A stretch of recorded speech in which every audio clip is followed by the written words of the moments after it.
Just the two riding changes for race number 3 that we need to pass on. The 5 Chinwan Glory is Alexi Bedell replacing Jerry Chow, and 11 Multimore pickup ride for Karis Teaton, who takes over from Dylan Moe. 1,000 metres the trip. It is a Class 4 and Circuit 7's a last start winner. He carries an extra £5 for it.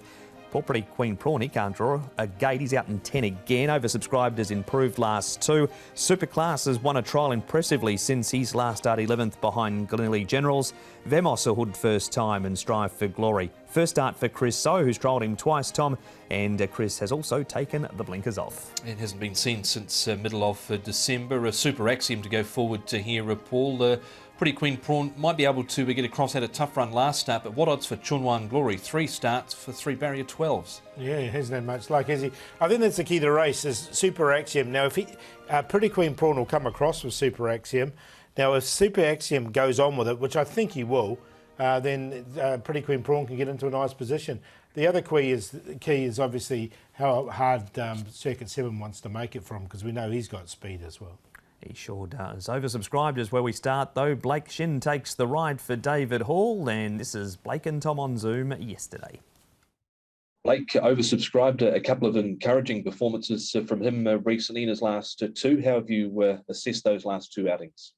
Yeah, Tom, I thought his runs have been really good. He's a very honest horse, oversubscribed. I really enjoy riding him. He's he's a horse that likes to settle, and he's got one short, sharp burst on him. It's not very long, but he sprints very quickly, so you've got to time your run. At his mark in terms of ratings, so barriers and luck in running's pretty important, but he's a pretty easy horse to ride, and he can navigate a passage even if the narrowest of runs are there. So barrier 2 is a great barrier for him, and the race looks to be run at a frantic tempo, which will suit him, and I expect him to run well again. Yeah, as you mentioned, he's got a good barrier draw. He normally sort of settles midfield, so is that where you likely end up again? I think so. I've got Multimore drawn barrier 1. I expect it to hit the ground running, and I think I'll be following him in the race, and Super Axiom from 9 looks to be the obvious leader. And they'll be running it along at a genuine tempo, and it's just a matter of saving him and waiting, and he just needs that element of luck and maybe a few bad luck to go with the other horses in the race. And I believe he can win a race at this mark, but things just need to go away, and maybe a little bit of bad luck with the others.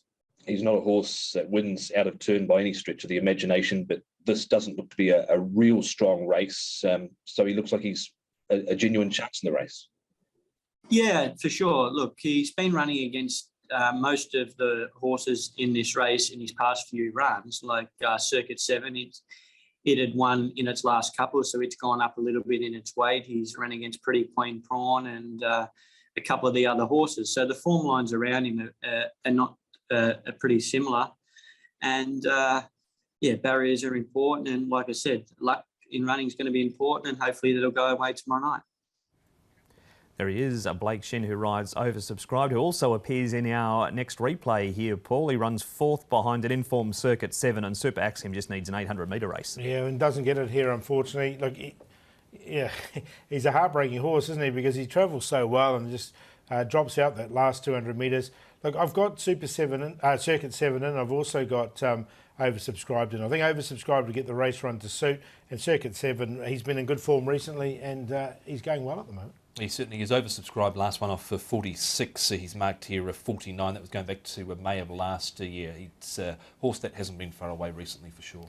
Across we go, Tom, to Sha Tin. Now, Multimore had his first start for Benno in Class 5 and won that at 31-1. He backed it up with a 4th here behind Flying Season and made some late ground. He looked under all sorts of pressure here too, but to his credit, he boxed on and was able to claim 4th prize on this occasion. I've left him out here from barrier number 1, and I've left out Savvy Delight as well, Paul. He's been a little disappointing for mine.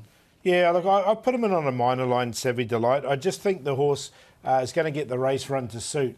He did have to come off heels there late in that race. Look, if they do overcook it in front, he's one that I think can be running on. You're very keen on one here though, Paul. Yeah, look, Pretty Queen Prawn. I think he's got the gate speed to get across. If he does get across where I think he will, I think he'll win. So he's on top, the 4, Pretty Queen Prawn. 3.2 is probably about the right price for him. 1, Circuit 7. The horse is going so well at the moment. Savvy Delight, as I just talked about, and oversubscribed. 4, 1, 2 and 6. Looking for some value in this race and going to settle with Gorgeous Vitality, number 7, a son of Deepfield. Now, he was well back last start behind Lightning Storm, but did close off really strongly late after being widest on the turn, beaten 5 lengths. He came home in 22.5 for his last 400 metres. He had a fever back in the middle of last month as well. Haven't seen him on the track since then, but I think he's got a good run in him. I think Gorgeous Vitality on that last effort. Pretty Queen Prawn oversubscribed, and Circuit 7 the other 3. And there you have it. That's a preview for race number 3, a flying 1,000 metre Class 4.